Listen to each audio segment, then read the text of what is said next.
It's been a busy old week in the world of Warhammer. We had the Adepticon preview in the very early hours of the 26th of March. A few days after that, we had Golden Demon Weekend with some absolutely incredible entries and some very deserving winners.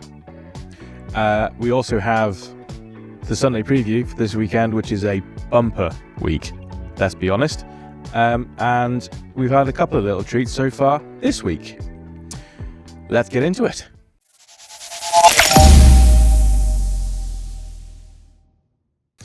Hello, welcome back to the Madhouse Hobby Pod. Well, in fact, this is the first Hobby Pod, so welcome to the first one. We will kick it off with the Adepticon preview. So, last week, early hours of Thursday morning, I attempted my first stream and it didn't go well because my mic wasn't turned on. So it was a good practice for me to fuck up at least. So I recorded the Adepticon preview and I did my very best to stay awake and look awake, which didn't really happen. But I have here the article from Games Workshop covering said event. So let's take a quick look at this. We're not going to go through everything they revealed because I think everything's been shown by now. We'll go through some of the ones that I really quite like, the ones that stuck out for me. There we go. So, what do we have? Let's start down the bottom with what actually came up first. So this is the new Armageddon. What is it? What's it called? What's it called, folks?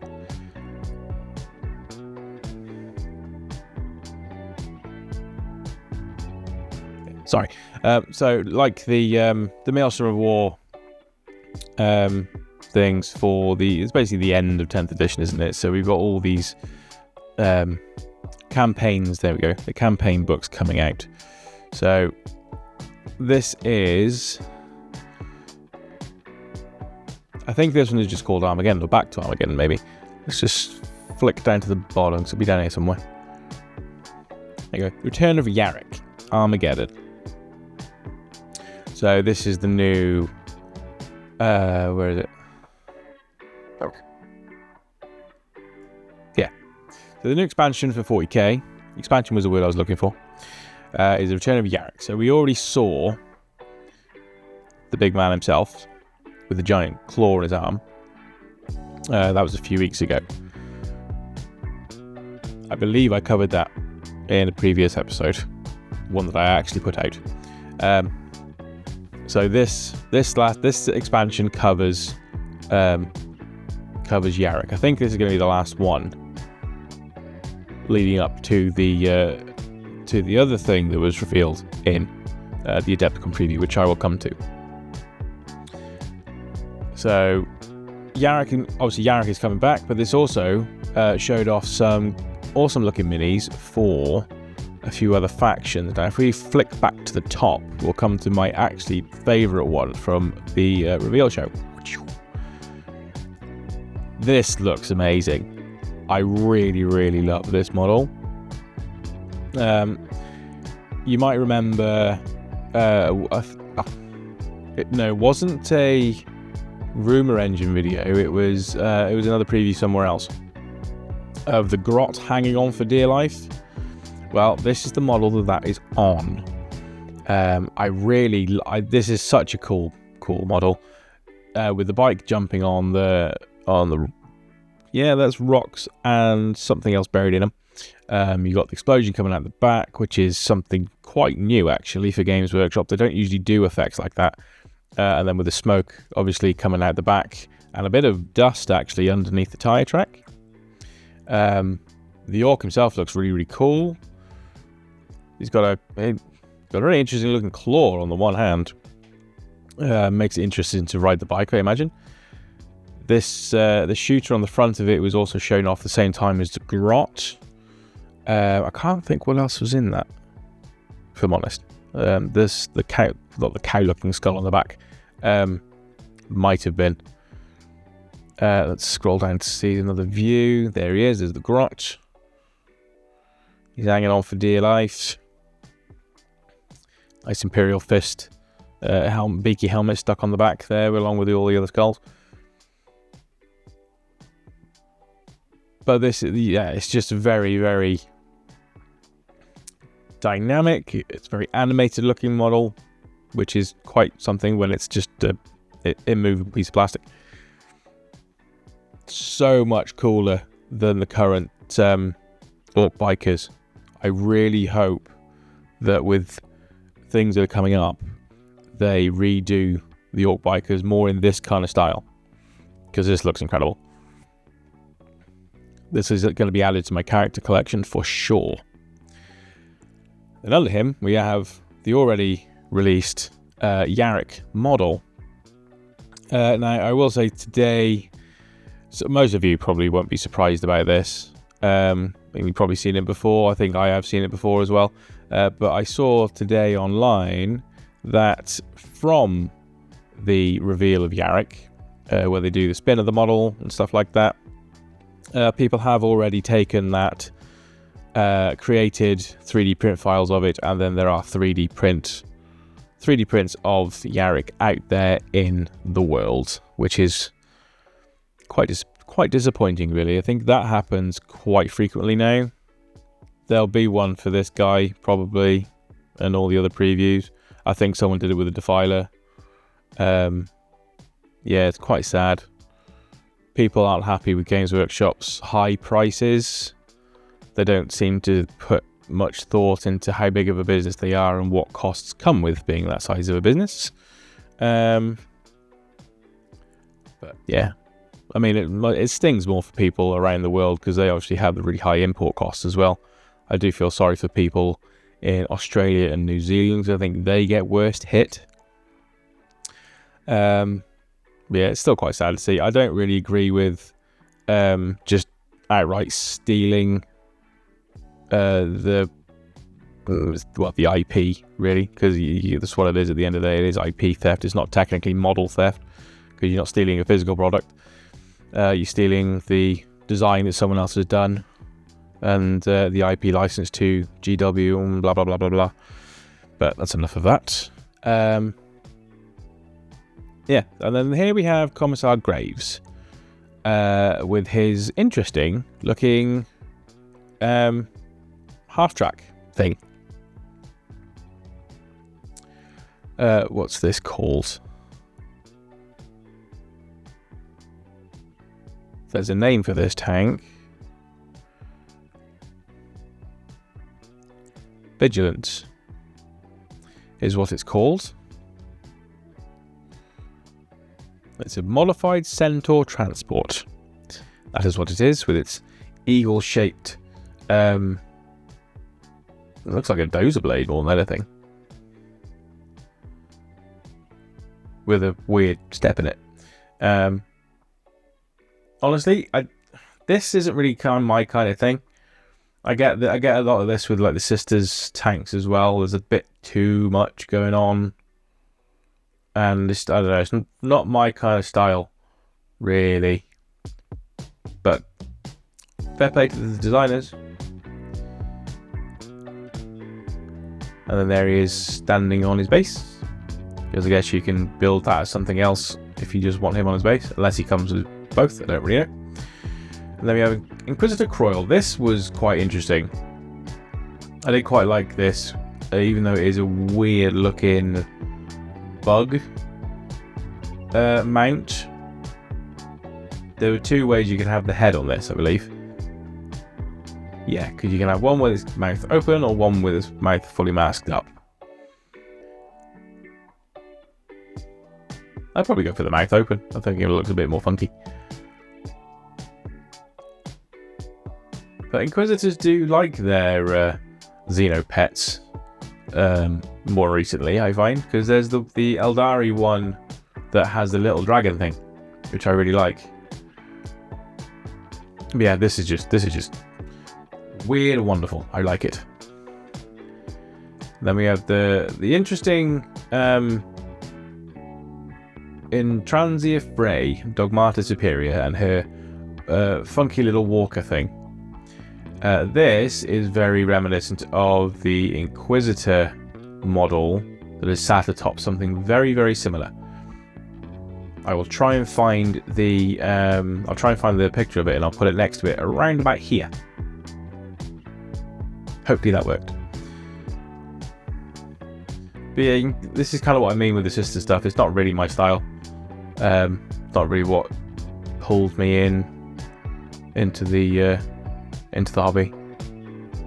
It's one of the reasons why I don't really collect the sisters. I've got one of the warsuit things. Is it Morvenval? And I have got the character in the white armor who's holding the fiery sword up. I can't remember her name. I'll try and find that. I'll flash that up somewhere on screen as well. And then yeah, we're down to the other guard vehicle. So this is the Centaur RSV, which again, the half-track tank jobby. I prefer this version over to the one above, if I'm honest.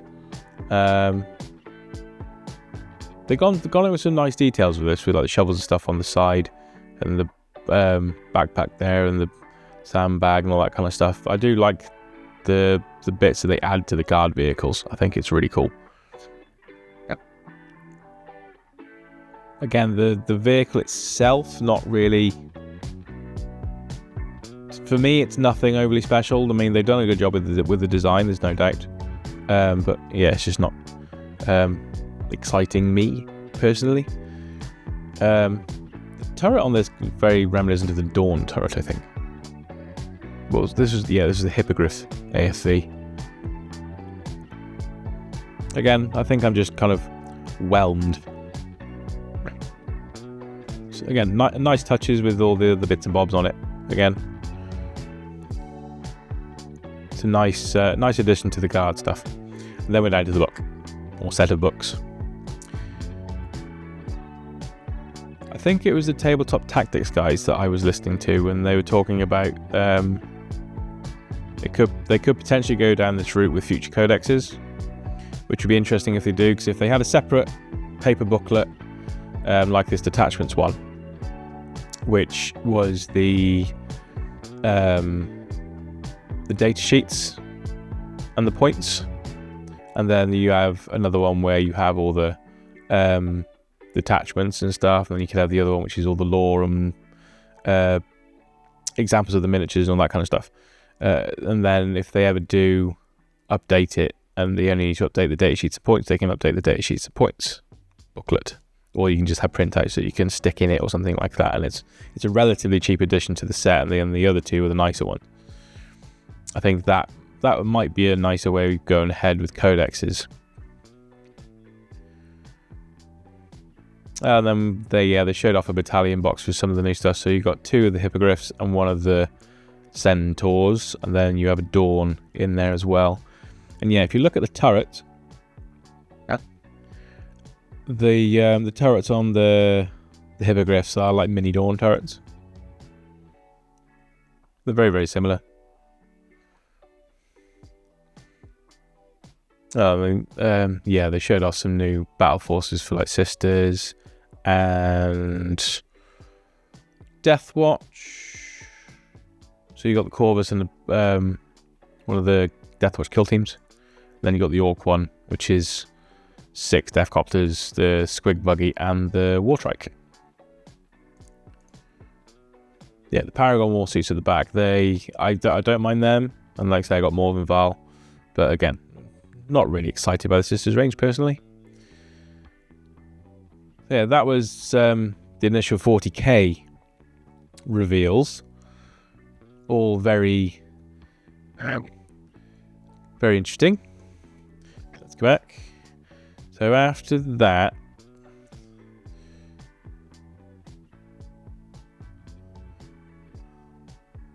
yeah, so we went from that to the Mephiston Weta statue, which did look pretty cool, and they had one on display at Adepticon. So if you're lucky enough to be at Adepticon, you could actually go and look at this in person. I've seen like unboxing videos of the Abaddon one, and they are massive things. I can't see many people ever actually owning one of these because they are incredibly expensive. I think they come apart and they're like magnetized together and stuff, so they come in a box in pieces, and you essentially assemble it by magnetizing all the pieces together, and then it stands gloriously on a hopefully strong table or shelf or something in your home or your hobby room or wherever. And don't get me wrong, it'll be a very nice display piece to have. But yeah, I think they're either going to be quite rare anyway, or they're not going to sell that many of them, because they are very much a novelty. I mean, 40k in itself is a novelty item. It's not like you need it for daily life. But this is just like an extra step further. And then they showed off an animation for Aeronautica Imperialis. This I actually really was quite interested in, because I'm a big Eldar fan, and it was really nice to see the Eldar flyers shown in a video. Yeah, it was Guard flyers, wasn't it? Well, yeah, Aeronautica Imperialis, so it'll be Guard. Seeing the like Eldar Wraith pilots for the first time on screen was quite interesting. So I think I'll probably check this out when it comes on Warhammer Plus. There's a lot of shows I haven't checked out on Warhammer Plus because I haven't watched it in forever. Like most people, I stay signed up to it for the 40k app and the free miniature. This was a really nice reveal. And this kind of rounds out the Tyranids for the year, because they started the edition. So we have I think it was a guard kill team, wasn't it? Was it a specific guard kill team? New elite guardsmen take on the Red Terror. Let's have a look. Okay, we'll have a look at the Red Terror first, because he comes up first. This is awesome. I remember I'm pretty sure this is the previous one to this, the previous metal, and then probably Finecast Red Terror model. It looked kind of cool. It was quite cool for its time. It was quite small, and I think it was quite top heavy as well. This is an incredible upgrade. Some awesome details on it, like that mouth is gross. And I like the added like sculptures and pillars and stuff that are all added to the base to show it kind of writhing around and destroying everything. Because this thing, when it comes up, it like eats people and thrashes around and just murders everyone when it pops out of the ground. And it looks quite wide. It's another one of those models that you'd have a hard time transporting somewhere. Yeah, and then it's the Spectre Squad kill team. Cadians, at the end of the day. So let's take a look at what we got. So we got the Sergeant, and we got a Gunner. He's got a plasma gun. Sergeant's got a bionic arm. Must have had a bitten off by the Red Terror once before. Then we got a Sharpshooter, which is quite a cool model. I do like a good sniper. We got a Stub Gunner. We got a Grenadier. That's a cool looking model, actually. Field Medicae, because you've got to have a medic somewhere. Heavy Gunner. And a Loader. I guess they come as a pair. A Vox Operator with a Relay Beacon. That's kind of like their cute little addition. Just like the Rattling Kill team has their dog. I love that dog. Then we've got a Guide. And another Trooper. The last one. Yeah, to go. And they will all be coming in the Terror on Devlin, kill team box. So you get the Red Terror and the Guard kill team. Oh yeah, I remember. Yeah, this was quite cool because they've added other units in the kill team, such as the Redemptor Dreadnought.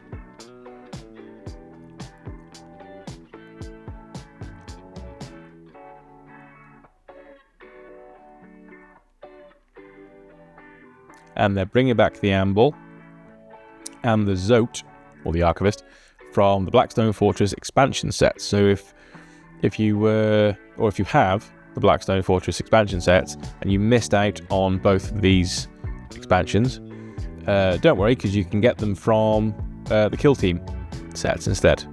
And I'm pretty sure you'll be able to find online the rules for them to be able to use them in Blackstone Fortress. Someone somewhere will have put them up, I imagine. I did have both of these, and I really regret selling them. I regret selling Blackstone Fortress as a whole, but I kind of needed the money at the time, and it was just taking up space, and I wasn't getting around to painting it anytime soon, or ever. But these were nice. These were nice minis, to be fair. So yeah, you can get your hands on them in the not too distant future.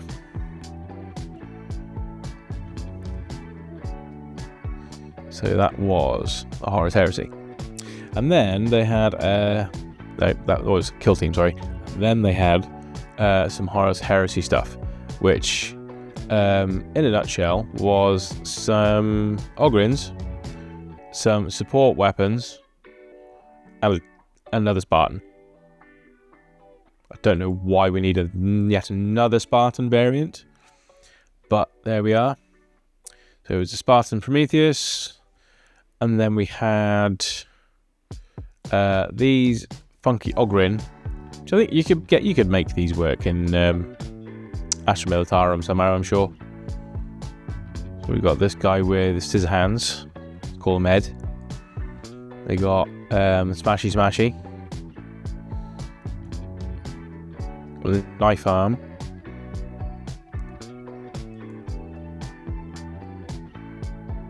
And another Ed. You got another scissor hand. And then yeah, we got these support batteries, so we had a few variations of these. And then a book to talk about it.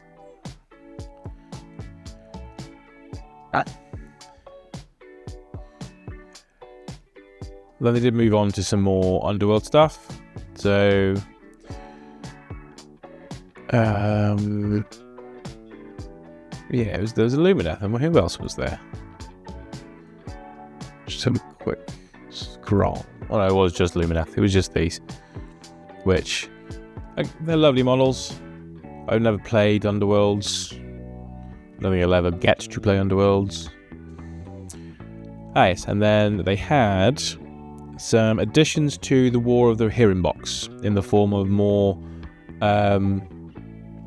characters. So you had two command squads. You had one for the Hill Tribesmen and one for Rohan. And then after 24 years since they originally came out, they have now updated the Riders of Rohan models. So they're getting all new sculpts. With the War of the Rohirrim box, the Warriors of Rohan, they got their upgrade, so now the Riders have as well. I do wonder if they'll come along and do some of the characters from Lord of the Rings films as well, maybe. I know these are probably more for going with the War of the Rohirrim box, because in that you only get, I think you only get Warriors of Rohan. You don't get any horsemen. Bar a character on each side, I think. And then Sigma. They showed off quite a few reveals, Cities of Sigma. And while I will probably skip through most of this, the one that seemed most absurd to me was that. I don't know why, but for me this seems really out of place for Sigma. It's going to sound weird when I say I get that they'd have dragons and the other weird and wonderful, like, giant winged creatures and things that they have. But I don't know why having a, steam-powered walking tower just, I don't know, it doesn't seem to fit. But that's just my opinion. It looks really cool. It just seems like a really odd choice. And the way they were describing these things in game, they sound broken as hell as well. But it just so happens that every faction in Sigmar can use them, from what they were saying about the in-game use of it. And there's even a specific regiment that you can take, where you take 3 of these, or however many, and then I think it was one specific infantry squad. They were shown off in this. I'll come back to you. Where are they? These guys. So the 3 guild gallants. You could have these and a few of those walking towers, and that's your regiment. So it sounds just as nightmarish to get rid of as the big floaty balloons for Cathay were in Old World for a while. You can't fault the miniature designers for Cities of Sigmar. They have done an amazing job on them. I do kind of want to get some of them. I think I'd only be getting them to paint, so it's not like I'd be building an entire Sigmar army of cities. Anyone who has built an entire Cities of Sigmar army and has painted it up, kudos to you, because these are some of the most detailed infantry models I've ever seen. I think this army in particular, and maybe the Cathay stuff for Old World, are one of the main reasons people go on about Games Workshop being too detailed with the miniatures these days. I personally don't mind it. I think I've said that before. I really like the level of detail they go to, but for casual players and casual painters, I think a lot of people find it a bit of a nightmare when they're trying to just get armies done quickly. So this has led to things like speed paints being created to make things quicker to paint.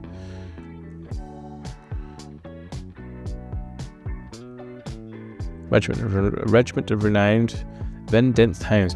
I quite like this one just because it's got so many dogs in it. And it didn't show the other one with the 3 towers.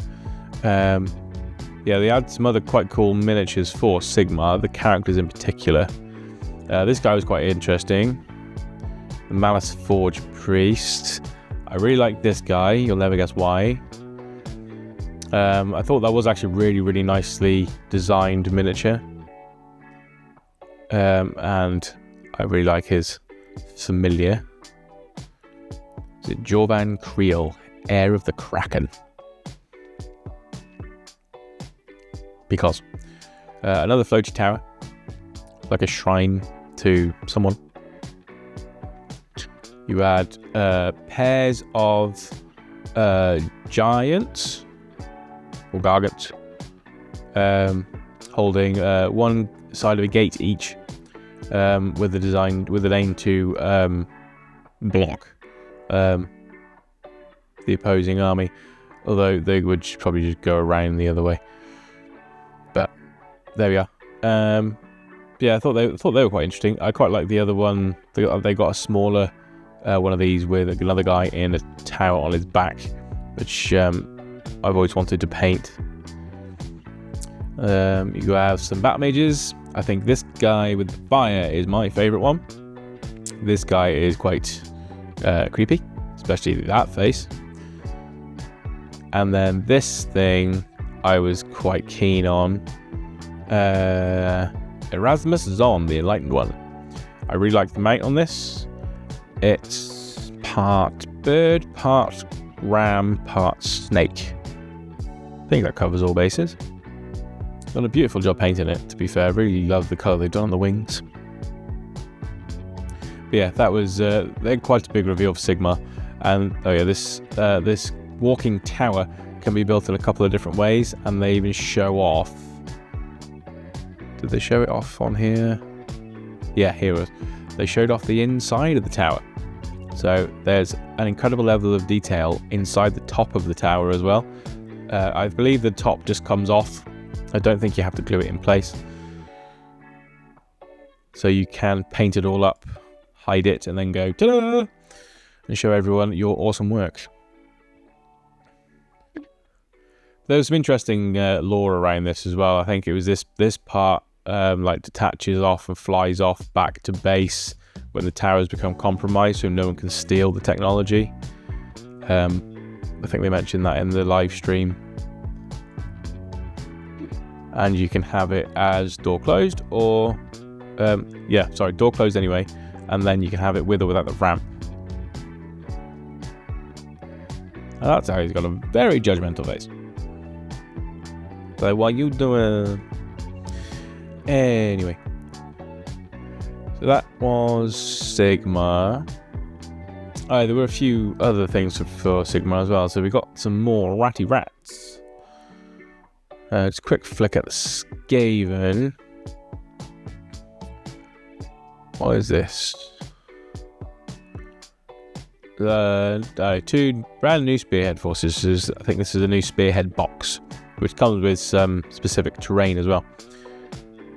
Here we go. That's what's in the box. So you've got two L shapes of terrain, presumably a cardboard fold-out box, board. There you get the cards and stuff as well.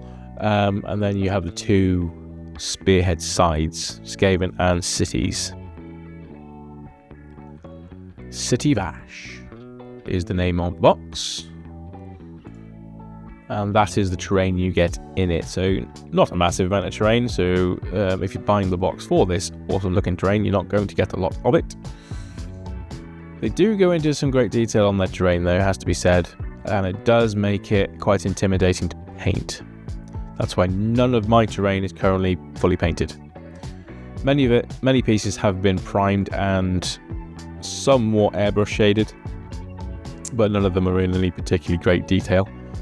It looks like two boards, well, double-sided board, and then you've got obviously your cards. So it's Skaven stuff. I think this is all new. This character looked cool as hell. He's a Death Master. Just says it down here. And we got these cool little these cool little rats. Sneaky boys. Yeah, Clan Eshin, so they're all sneaky ones. Hang on a minute. I didn't see that in the preview. That was quite cool. You got little groups of tiny rats carrying some grenades. And then this one. Yeah, they've done great jobs on the blades of these because they've done little glazes of green on the tips to signify poison. And then you got these guys that are just brutes by the look of it.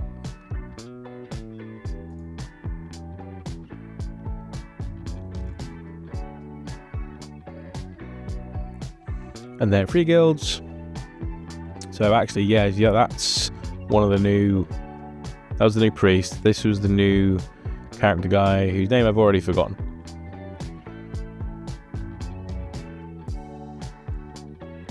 Jorvan Creel. There we go.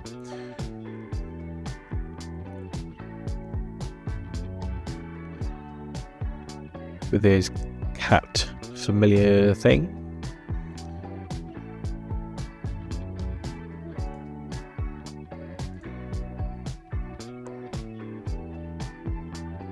So he's with some Free Guild Gallants and some Free Guild Grenadiers. So the ones that were just shown off in the other preview. And then they ended it by showing something that I think many people had expected, predicted, had great expectations that it was going to be shown off in this preview, because the previous one was shown off in an Adepticon preview. And they even made a little quip when they introduced it, saying, please act surprised. But it is the next edition of 40k. Warhammer 40k 11th edition has been announced with a really cool edition video. Should we have a look at the video? So let's go into it. Oh, technical difficulties. There we go.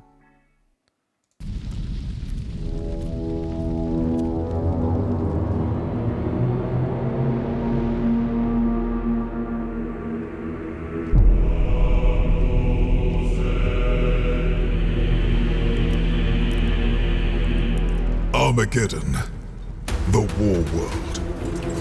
Its soil is worthless, salted by the blood and sweat of generations.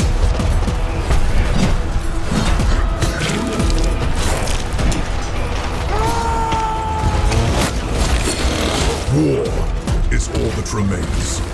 It rises from the dust and echoes in the sky, a promise, a cacophony of endings.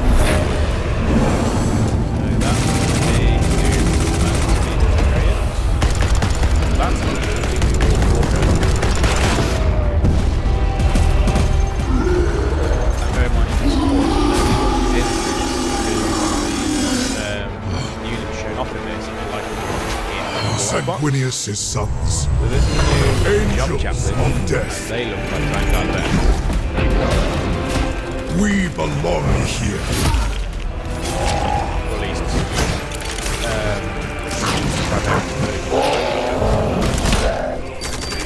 Our veins burn with his wrath. Our twin hearts hammer with his rage. War is all that we know.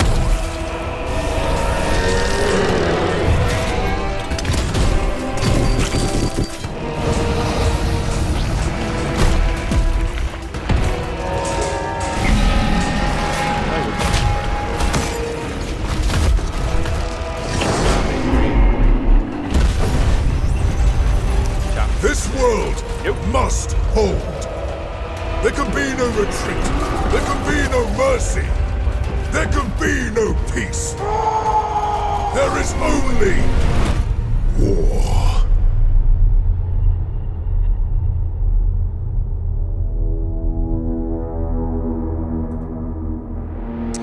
Got to love the animation style on these reveal videos. June 2026, so save your pocket money, people. It's coming out in a few months' time. I'm going to be controversial here. In terms of the video, I think I prefer the Leviathan one. Don't get me wrong, that one was pretty cool, but I think the Leviathan one was more action-packed, and I just think it looked a bit... I'm not going to say better, but I preferred it. I prefer the Leviathan one to that one. But that does show some cool new units that are going to be in the box. We're very much looking forward to seeing the new models. And they also go over a few of the in-game rule changes. So I'll see if I can just flick through a couple of them in here.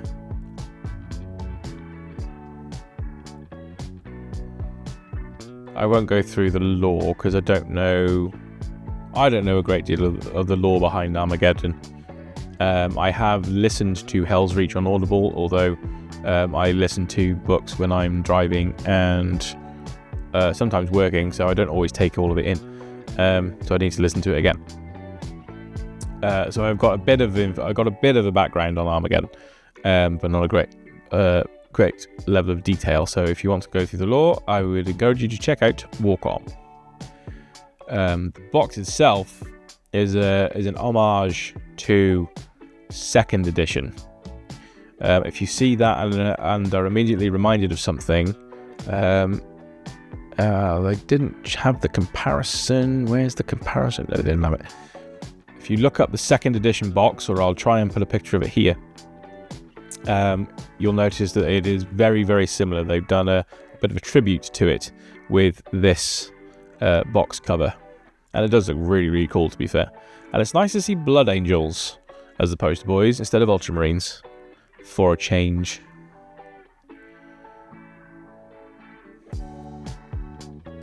Now, they didn't show off any models at all, really, apart from this intercessor and bonus points if you immediately spotted that the helmet looked wrong, because that is an older Mark helmet. That is a Mark 7 helmet on an intercessor. The idea is that they're essentially running low on supplies and they're having to scrounge armor from other Marines, fallen and things like that. Don't look into it too much, that the helmet is the size of an intercessor helmet and not the firstborn Marine, when the Primaris is supposed to be bigger. I think they're just quietly kind of shoving the whole Primaris lore under the rug and just saying, oh no, they're all the same, it's just the miniatures have been upscaled.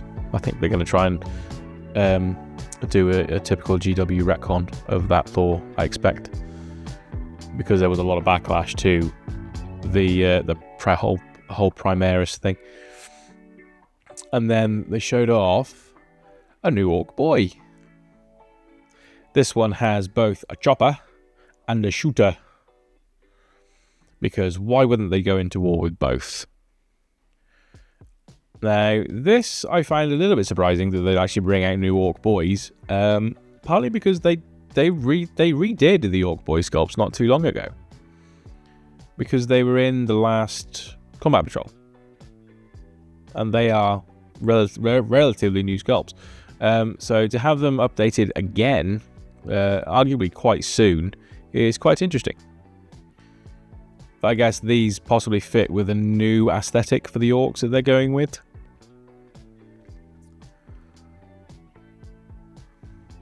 But we'll have a quick look at the rules, or the rules changes. So army building is slightly different. So your current codexes will still be valid up until you get a new one in 11th edition.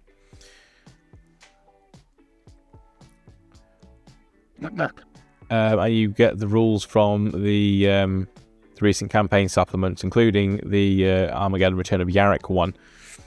They'll all still be valid, porting over into 11th. Detachments are changing to give you more flexibility on how you build your army. So you can now sometimes select multiple detachments for a bespoke set of army abilities, so you'll be able to bring to life your vision of how your army should fight. Which that is quite an interesting way of doing it, I will say.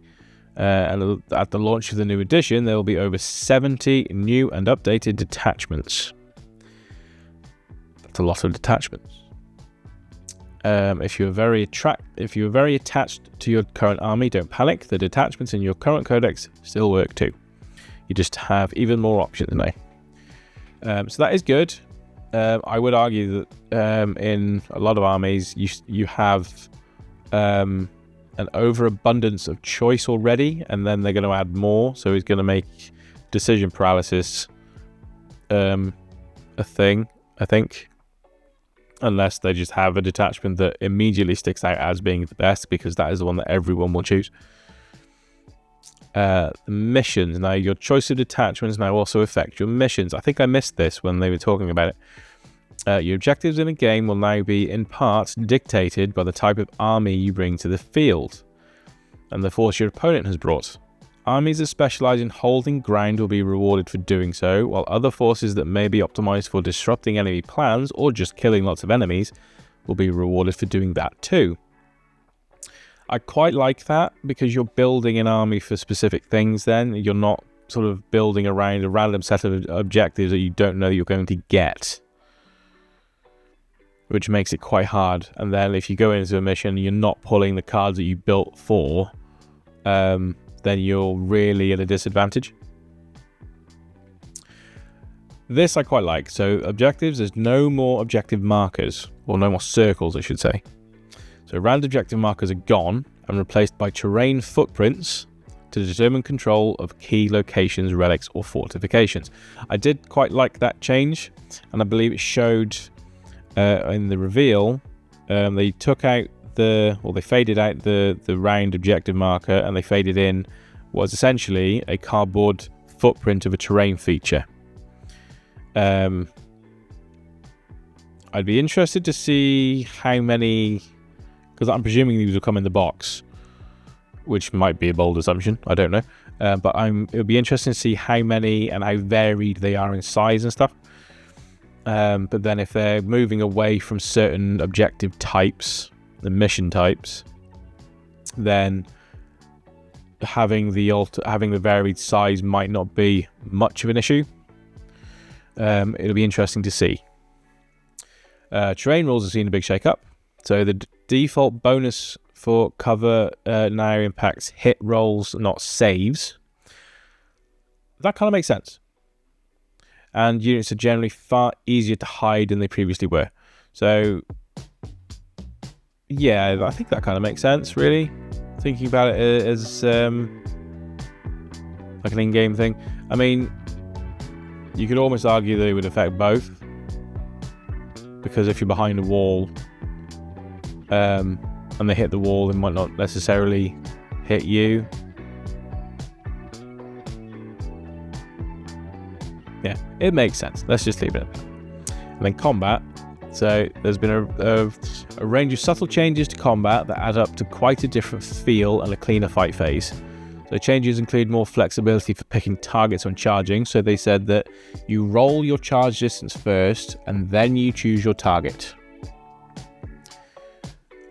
So I think there were issues with people choosing targets that were quite far away as opposed to one that was closer, but then you roll your charge, and because you have to declare who you're charging against, if you then don't make it, you can't charge. This way round, you'll be rolling your charge distance, then you'll measure how far you can move, and then you can pick an eligible unit within that range. So it gives you more options when you're charging.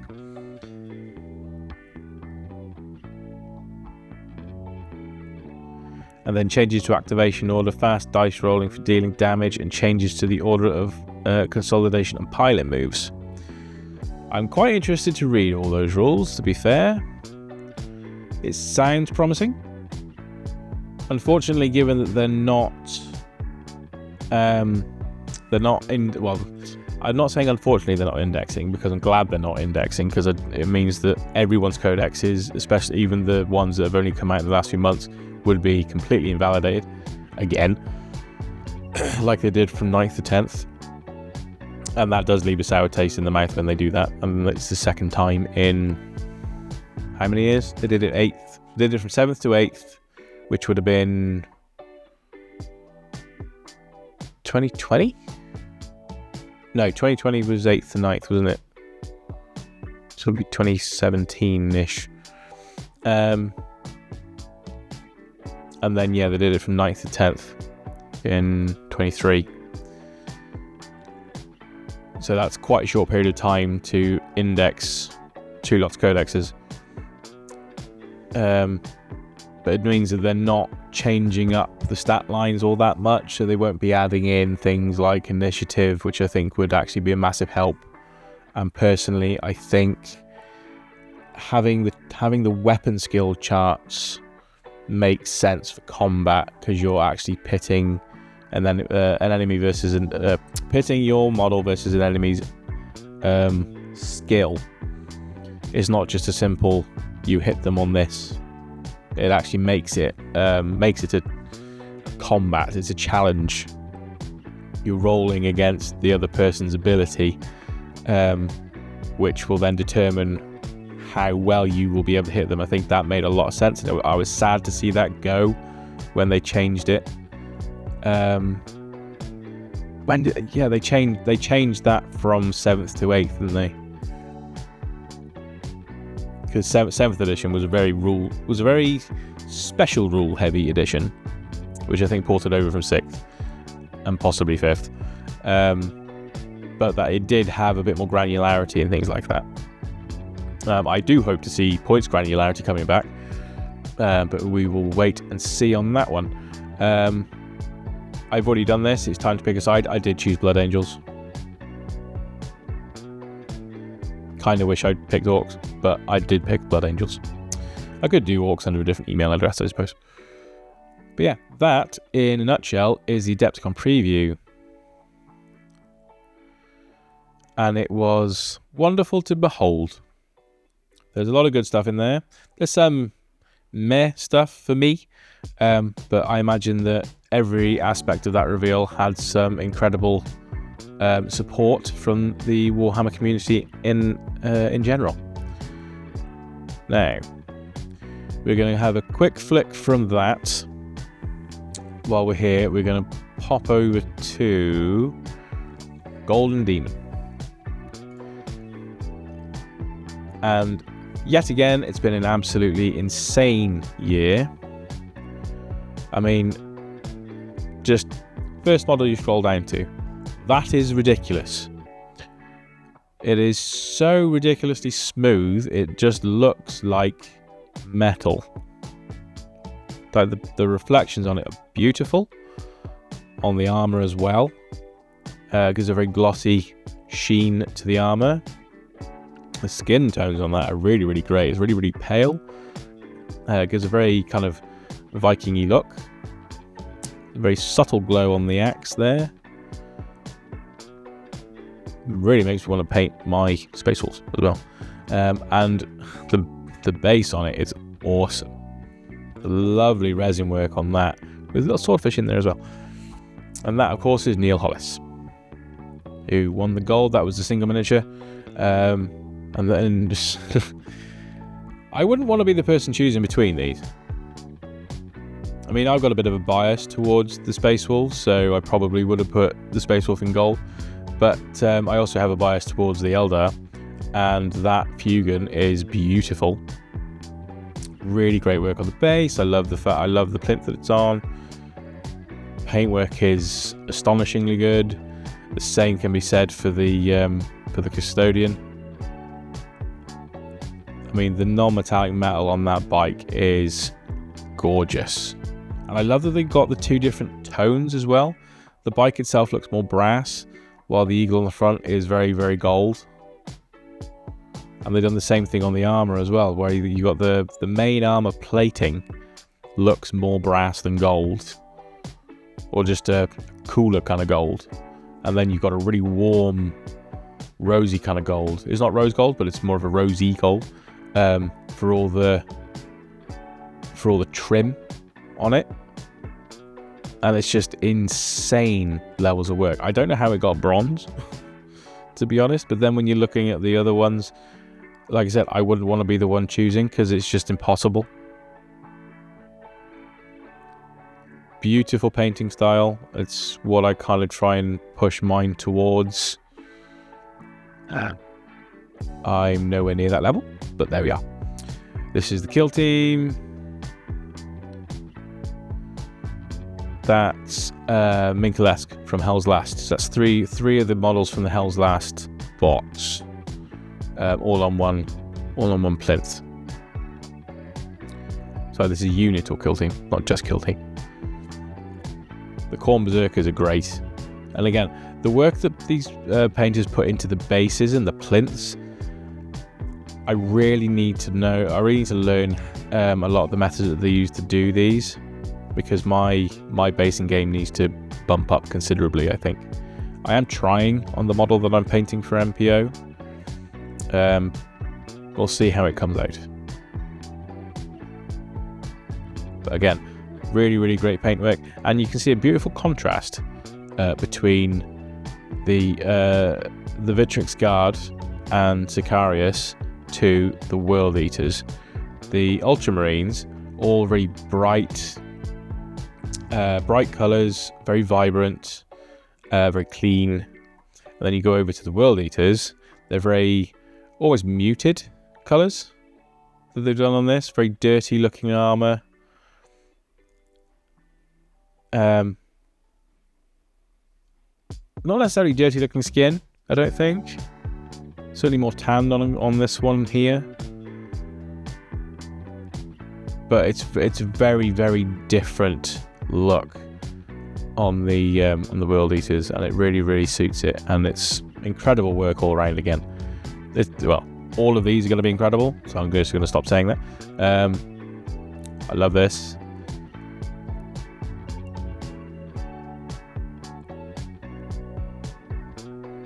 that head, pretty sure that's off the Orc Boys Boss Knob model.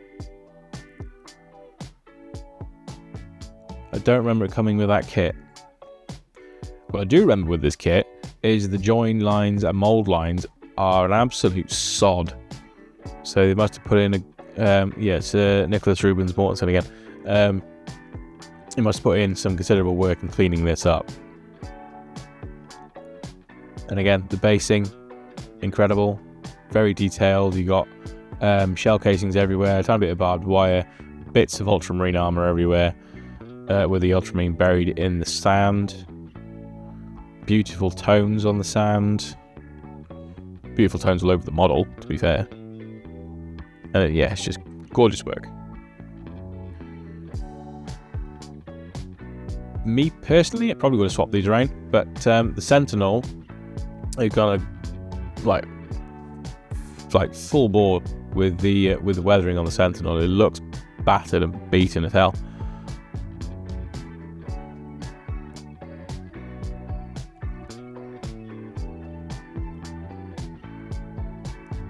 And then obviously you got the Nightbringer. Purple and red, interesting scheme.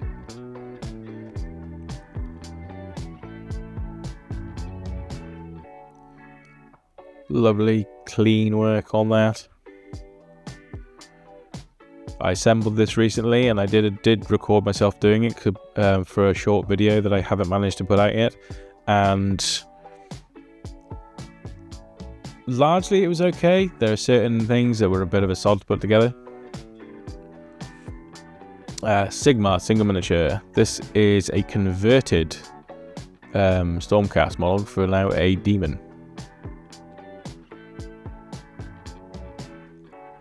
Tibau Ram. Another popular name in the painting circles, wins again. Oh. I must admit, the first time I saw this, did not spot the baby griffin thing. I'm not sure what you call it. Standing on the bottom of the rock. Or the faded detail in the cloak. That's lovely, that is. Oh, that is vibrant. And a lovely contrast on that as well.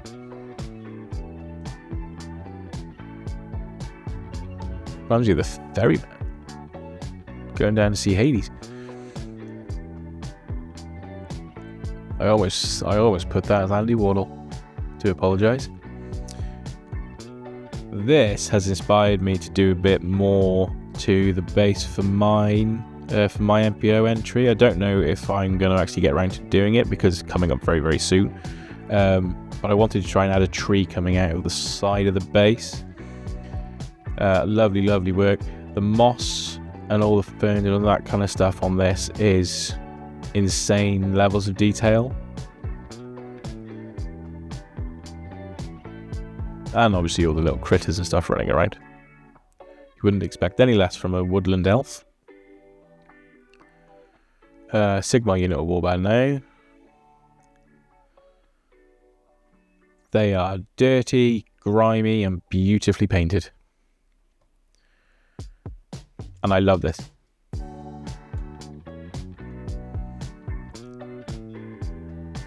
What is that? It's they're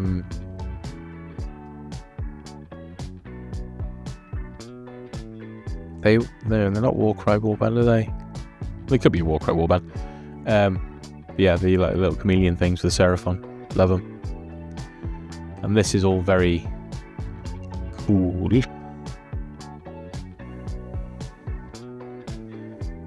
Yes, so Sigma, large miniature war machine. And if anyone's familiar with the Squidman boys, you'll know of Lucas Holmstrom. He got a bronze. I think it was at Essen. He went to.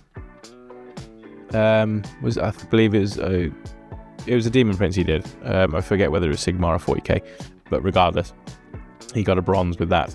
Well, this time he's only gone on 1 gold for another version of a Demon Prince. Amazing work gone into this. He is incredible at doing his basing. I mean, he's incredible at his painting and converting as well. But his basing in particular, he always goes the extra level with his basing, and it's all really paid off with this, clearly. The skin on this is next level, and it really makes me look at the model I'm doing and think, why do I bother?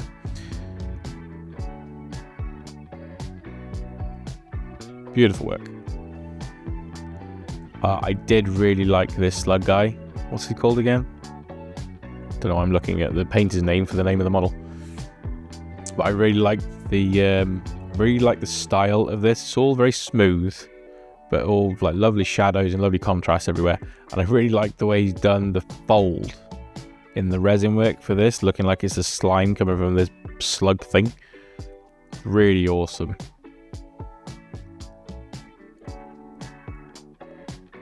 That's an amazing model. This vulture guy's quite cool as well. This is from the not the orcs, the other orcs for Sigmar.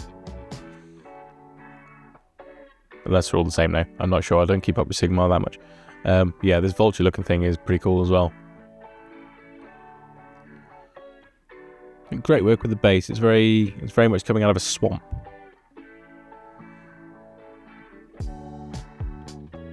I really need to know where people get all these weird and wonderful tufts and bits from. But yeah, this slug guy for me takes it. I think that's really, really creative. Horus Heresy, we have Fulgrim himself, the Phoenician, in this case the Demon Phoenician. Very interesting paint job on that. I love how they got the wings looking see-through with that, the way they painted them. Very nice. And this model, I've seen it up close. I haven't actually had to put one together, but I can imagine it's just a royal pain in the backside to put together. Oh, that's quite a difference, isn't it? You've got Fulgrim Ascended, and then one bitty little marine. But just executed practically perfectly, which is why he gets the silver. And then you have Magnus the Purple, because he ain't red in there. Magnus the Purple.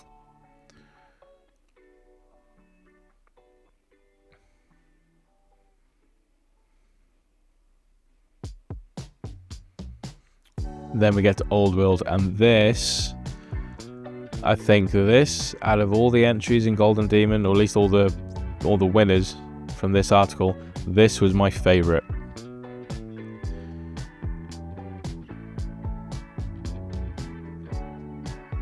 It's visually eye-catching and stunning. Beautiful contrast with the orange. That real bright pop of colour. Perfectly executed paintwork. It is beautifully smooth. And then you have technically incredible assembly as well. I mean, look at the resin work on this and the splash effect from it. It's absolutely insane.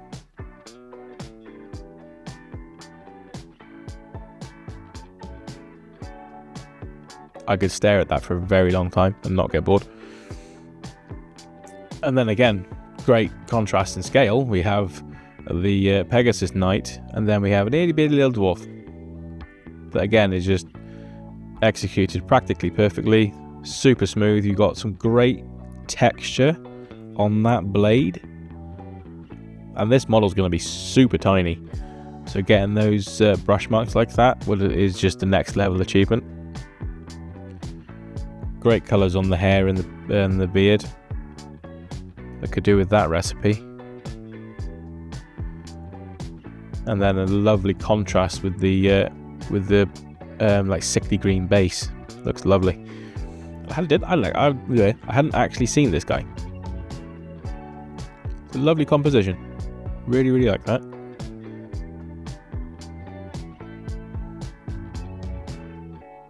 Loving the non-metallic metal on the weapon. I'm not going to try and name the weapon because I don't know what it's called. It's a spear with an extra sickle. It's got one of these shoes.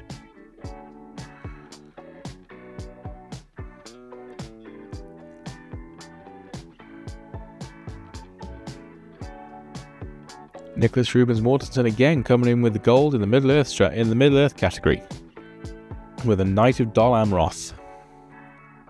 Lovely NMM on that armor plate. Great detail on the shield, all the markings and the texture. Ooh, that elf is lovely.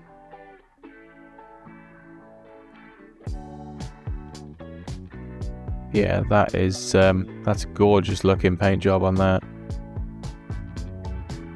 I really wish I could paint non-metallic metal this well. Great work on the base. And that's Eowyn, I guess. Yeah. Is it?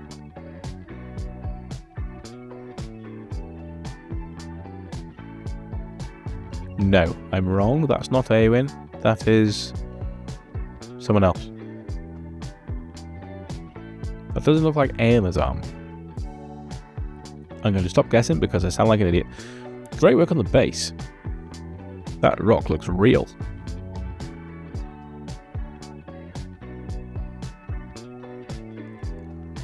Again, lovely paintwork. Lovely and smooth. The leather texturing looks great. Blood Bowl. Gotta love the Black Orcs. It's an interesting colour for an orc skin. I guess you wanted the contrast between the orc and the goblin. And we've got... It's a Nurgle one of some description. Nurglings. I like the detail with the helmet buried in the grass as well. And the uneven pitch. And that... that's the Chaos Dwarf Centauri thing. Again, stunning non-metallic metal. I really wish I could paint it like that. That's really cool for Necromunda, actually.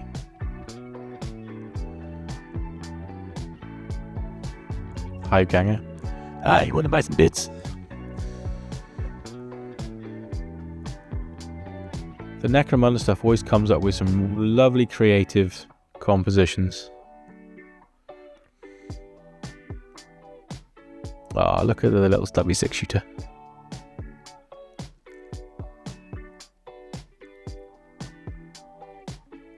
Little epic scale. It's Thunderhawk, isn't it? Marines jumping out of it.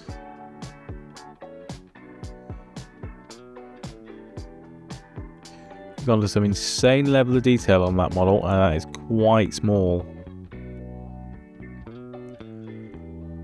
Thought we were going to see Fletcher again.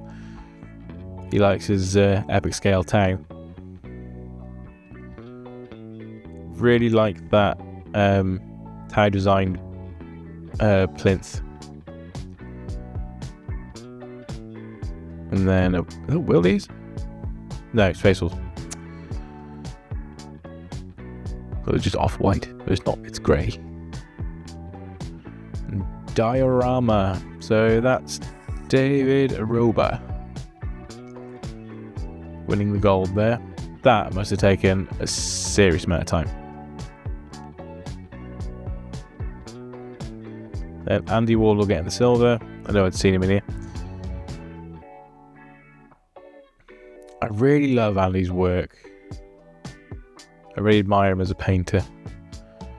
And then Tom Carper getting the bronze with his little hallway scene.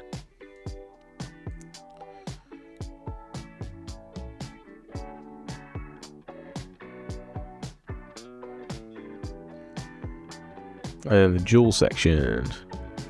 Gotta love it. Magnus versus Logan Grimnar. It's almost like it's Gandalf fighting the Balrog.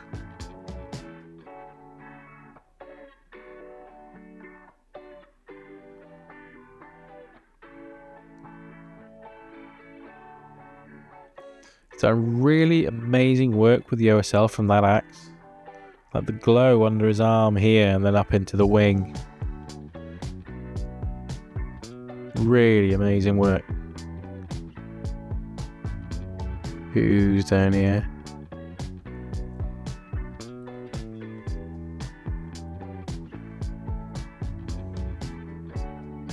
I thought it was only the Seraphon that rode the dinosaurs.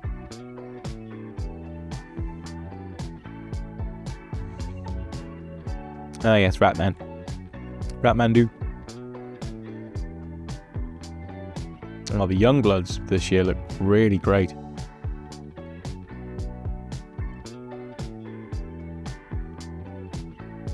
Didn't drill his barrel. Most people don't drill their barrels, don't worry.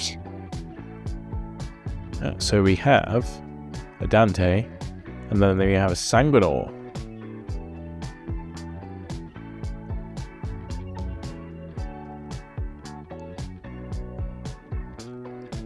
Interesting texture to that one.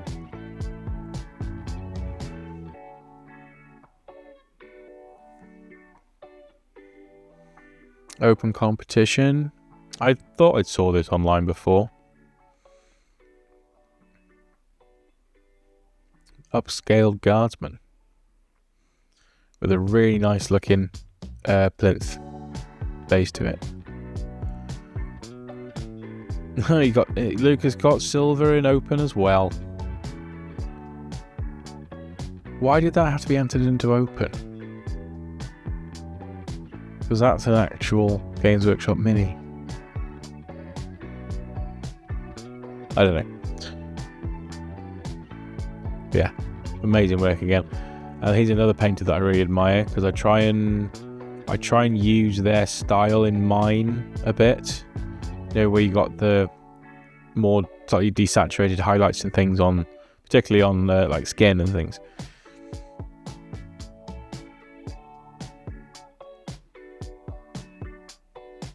No, I love that.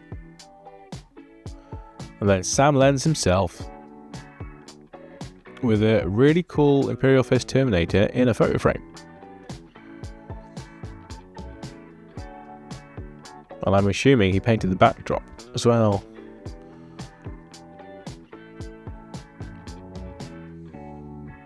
Awesome work. And then the Slayer Sword winner is none other than David Aroba with his diorama. And there he is, look. Love to give you a male glove to wear as well while you're holding the blade. One day I will win that sword.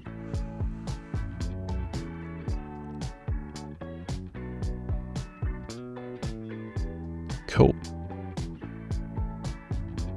So I said I wasn't going to go all through all of them, and then I did go through all of them. So this is going to be quite a long video. But that is the winners of Adepticon this year. And as usual, the level of painting is insane. It's certainly something to aspire to. It would be a miracle if I ever reached that level.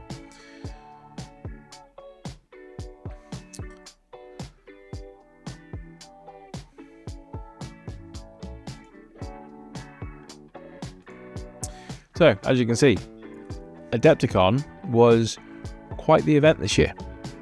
So between the tournament itself, which I haven't followed anyone who's actually playing in that or who won the tournament.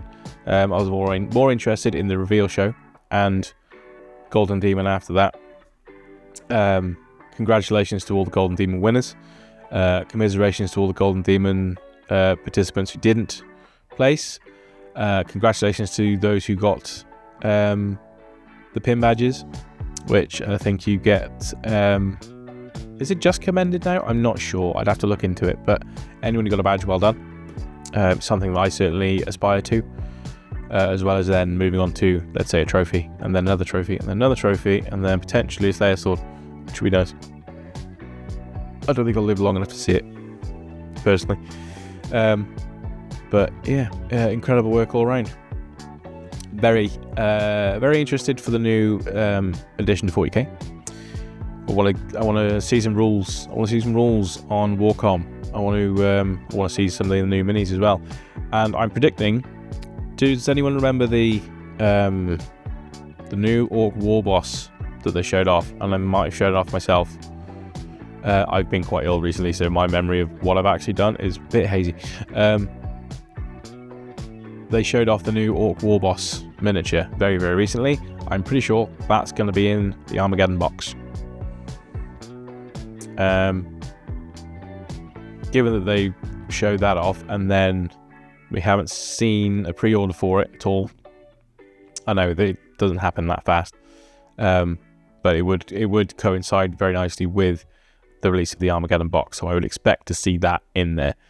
I'm really interested to see what that Orc vehicle was. It's a new kind of walker type thing by the look of it. It looks like we're going to be getting a new Weird Boy. There was an AI generated Orc Weird Boy sculpt being shown around the internet today, and I haven't got the image myself, but when I saw it, it was essentially an Orc with his brain in a glass jar on top of his head, although it was kind of at the back here somewhere, but still pointing up. I don't know. It was an AI generated image. It wasn't exactly perfect, but the Orc's face looked very monkey like, and I'm going to embarrass myself now by showing that I know this.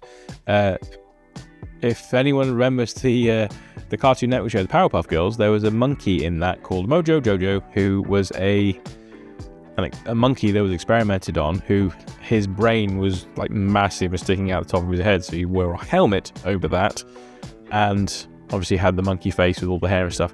The Orc looked exactly like that, just a 40k Mojo Jojo. It was hilarious. The monkey was also green for some reason. I don't know why.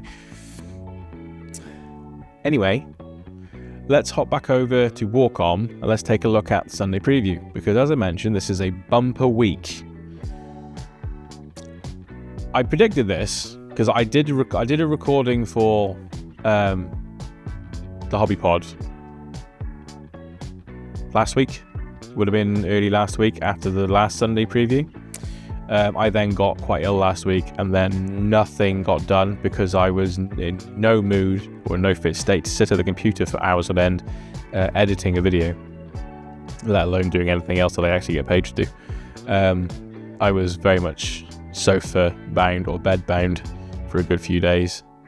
Thank you, Nursery Bugs, for that. Could have done without that. So yeah, that ultimately didn't get edited and put out. Also because, again, my mic wasn't turned on. Why? But in that one, I predicted that what was going to come out in this week's Sunday preview, and I was correct. I was also slightly surprised because there's quite a lot of stuff. So let's go and have a look. Yep. So it is down here somewhere. There it is. So it is Into the Eye of Terror. So the next expansion for 40k, the Eye of Terror, and the Reign of Iron. That's it. We have the Iron Warriors. It's all the books and stuff that you get in it. So you get the detachments, the Reign of Iron, and the Apocalypse campaign book, and then the special edition one, which is going to be more expensive. And then we have Kravik Morn. I do quite like this model. I really like it for the Warsmith model. He's going to be chunky. He's basically in heavily modified Terminator armor, which certainly pans out for Iron Warriors. And then we have the awesome new Defiler, which I really, really, really want to see built on my desk, ready to paint. No word on pricing yet. You won't find that out until Saturday. and it does come with the other various head options, and then the mutilators as well. I am one of the people that is actually a fan of these things. I prefer these over the obliterators. I think these make more sense with the level of armor and stuff on them, because the obliterators are quite fleshy. There's a lot of parts on them that is quite exposed, whereas these are more sort of contained. See, I do quite like these. I really like this, and it is apparently quite large. I'm still surprised it's on the base, but then you've got that clause embedded in its own tactical rock, and I think one at the back might be as well. But there we are. Then we have the Iron Warriors upgrade sprue, and the combat patrol to go with them. What's in that combat patrol? Looks like we get 10 Legionnaires, potentially 5 Havocs, and 5 Terminators, and then you have that Warsmith guy. What's his name? Warpsmith, rather. Yeah, 5 Havocs, heavy weapons, 5 Chaos Terminators, and 10 Legionnaires, and the upgrade sprues to upgrade them to Iron Warriors. And then some Iron Warriors dice if you want to throw some more money away. Then we also have the new AdMech stuff. So Thulia Gould, the new AdMech character, or Archmagos. And then you have the Hastari, which I wasn't particularly enamored with. I think they look a bit clunky and meh, but that's just my opinion. And then the Knight Destria, which I was also quite keen on. I think it's a really sleek looking knight, and I really like the spear that he's got here, which you could swap for a Gatling Chain Reaper thing. Gatling Chain Reaper? No, not Gatling Chain Reaper. Balatus Reaper Chainsword. And that is the Chastise Gatling Cannon, and that there is a Frag Bombard. And then this thing up here is the Thundershock Spear. My mouse is not behaving. And we're not done. You have the Eye of Terror Battalion, Adeptus Mechanicus. You got a chicken, a Dune Crawler, and a Dune Rider.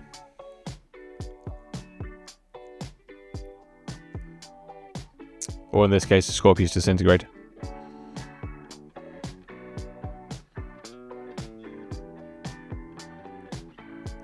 And then you have an Imperial Knight one with a couple of Warglaves and the Castellan, yeah.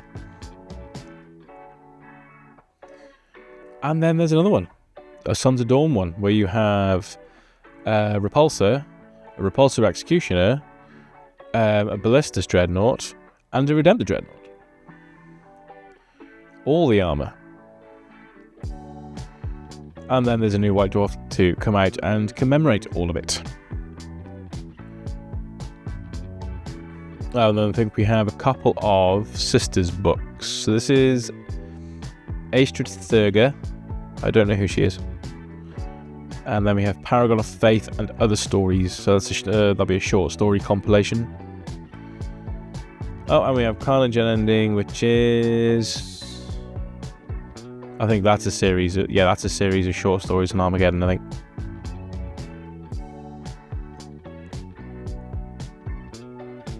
So that is the pre-order stuff coming up on Saturday.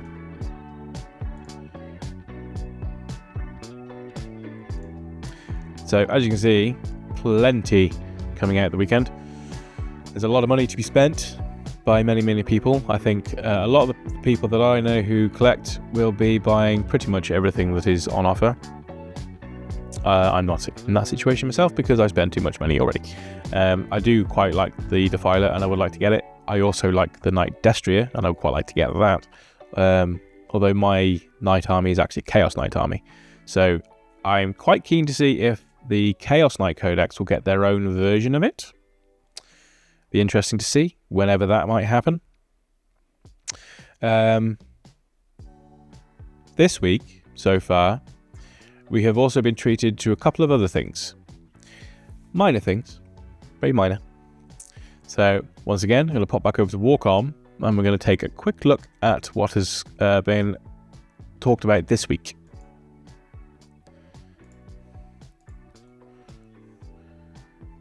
So where's the first one? That one. So, Monday, being yesterday, because this is a Tuesday at the time of filming, they showed off a new Orc boss knob. So this is going to be the boss knob for the Orc boys. Let's just take a quick look at this. Actually, just have a take a quick look at this.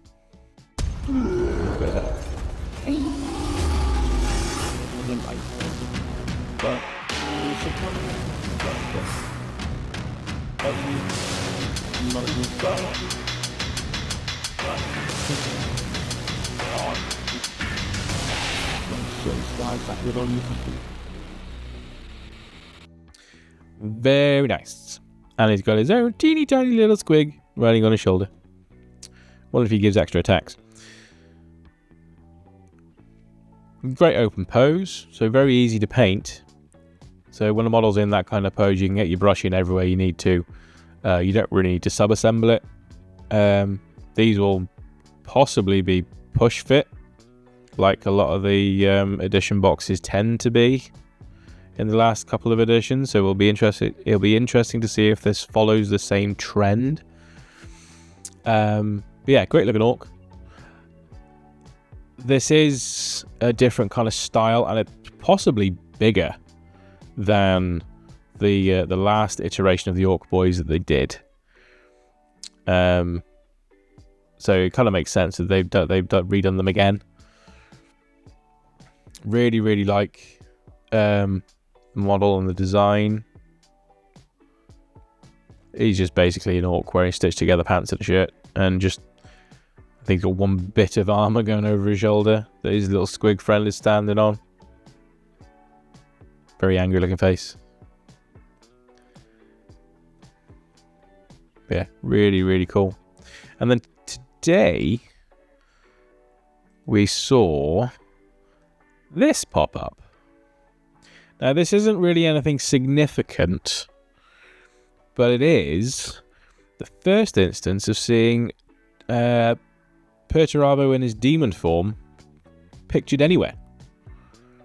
And just look at the hulking giant of just arms and bits and things hanging off him everywhere. This does get me thinking that he might well be on his way. Might not be any time soon, and it might just be a precursor for somewhere near the end of 11th edition, perhaps.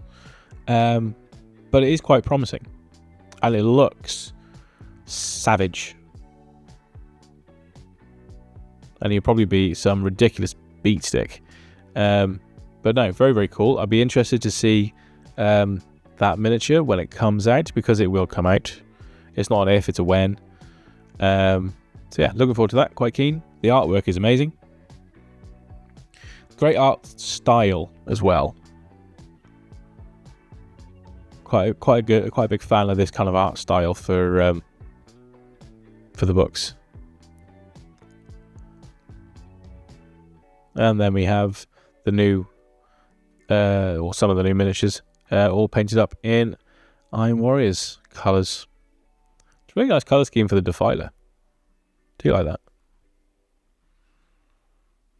That's cool artwork. Look at the evil-looking whip on that Defiler. And that, as they say, is that. We've done so far about an hour and a half talking on Warcom. I did say there was a lot to cover. What do you think about those reveals? I think they showed off some incredible models in the Adepticon reveal show. There's no question about that. The guard ones for me were a little bit underwhelming, but then I wasn't expecting them. They did also show off, or announce at least, Steel Legion were coming back. They did say it might be a couple of years, before you get them, but they have announced them, which will make some guard collectors very, very happy. I was probably expecting catechins before that. Don't know why. Just the catechins are still usable in the codex. They have some incredibly outdated models, not the oldest outdated models. Although the Eldar, I don't think hold that candle anymore, unless you count the grab tanks. But the grab tanks don't need touching. The grab tanks are fine. Yeah, the grab tank's fine. I don't think you don't need to alter the Wave Serpent, the Falcon, or the Fire Prism. I know the Fire Prism's been altered once, because the old turret was a twat.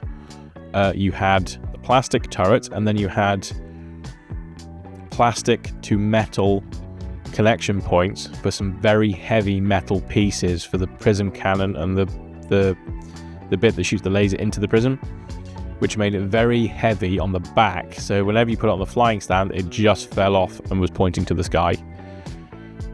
Why? Well, I know why, because when they designed it, they had metal to make those parts. They would do it. They weren't making the whole thing as a kit, because it was just the Falcon hull with those extra bits. But then they did go ahead and redesign it to a more sleek and longer prism turret, which looks beautiful, and they do not ever need to change it. Ever.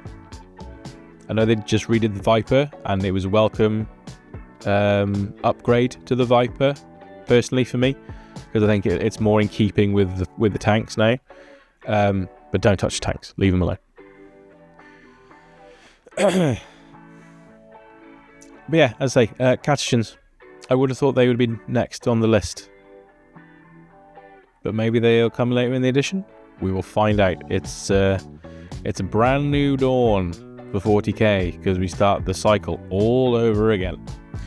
The first two codexes out will be Orcs and Space Marines, because they are the launch box. They will get the first codexes, and then it's anybody's guess. But as mentioned, your current codex still works. The new rules changes sound quite interesting, but they will work with your current codex.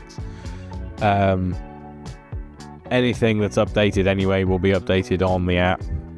So assuming you use the 40k app, you'll be able to access the new rules anyway. If not, they will likely have it all up on Warcom, because they have all the FAQs and erratas up on Warcom in printable documents, so you can get them all from there. And it's just a little bit more of a faff to work out what you need to do, I think, because they don't really print it in such a way that you can just overlay it in your rulebook for the rule that you have. It's all just it's updates to the rules. So yeah, very excited, very tired right now, but I'm very excited. And yeah, the new Orc biker model, I really want that money. It's a lovely looking model. Hobby wise on my end, so in my last video that I recorded that won't be going out because my mic wasn't on, I told you about ChillCon. I attended ChillCon in Sheffield for the day on the Saturday.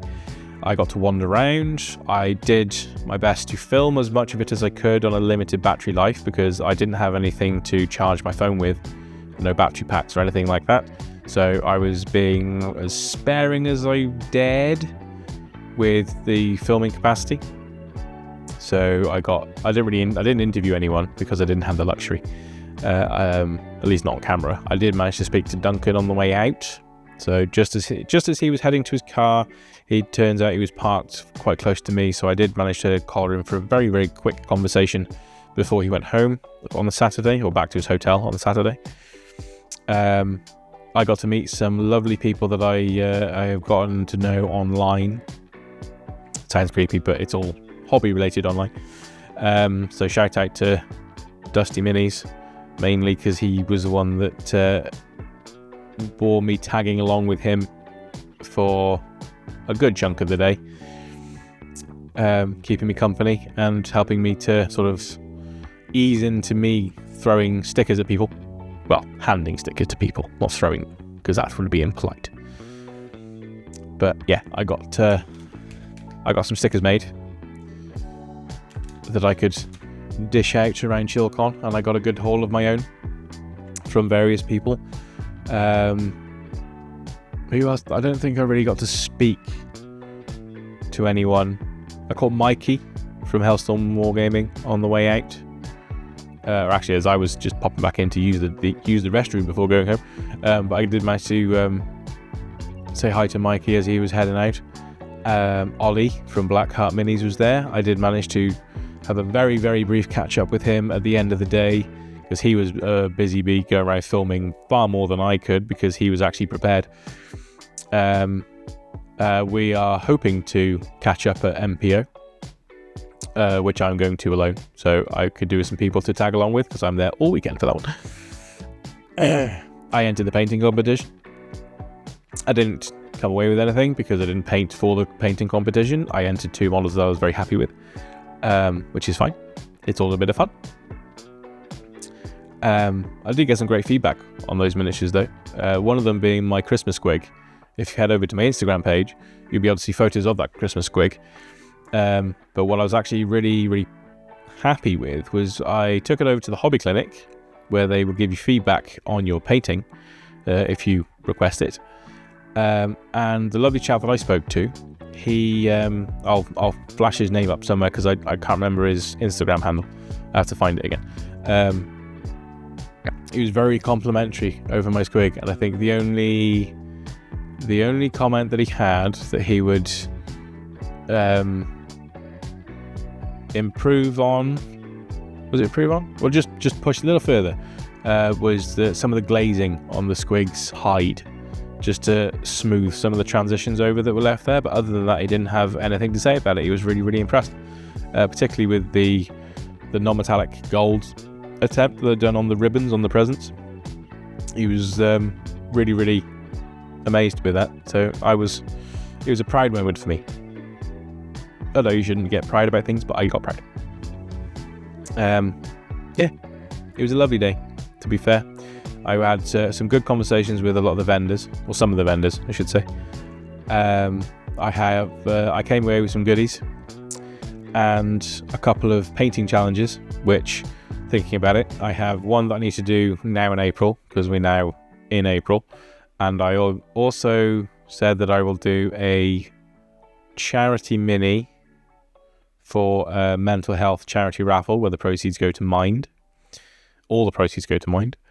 And I obviously have my MPO entry that I need to get finished for the middle of May.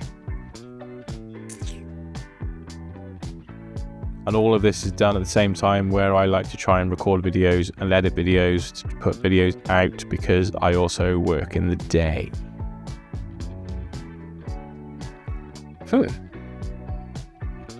My video output might be a bit reduced over the next month, so please bear with me. But yes, there is a ChillCon video on the way.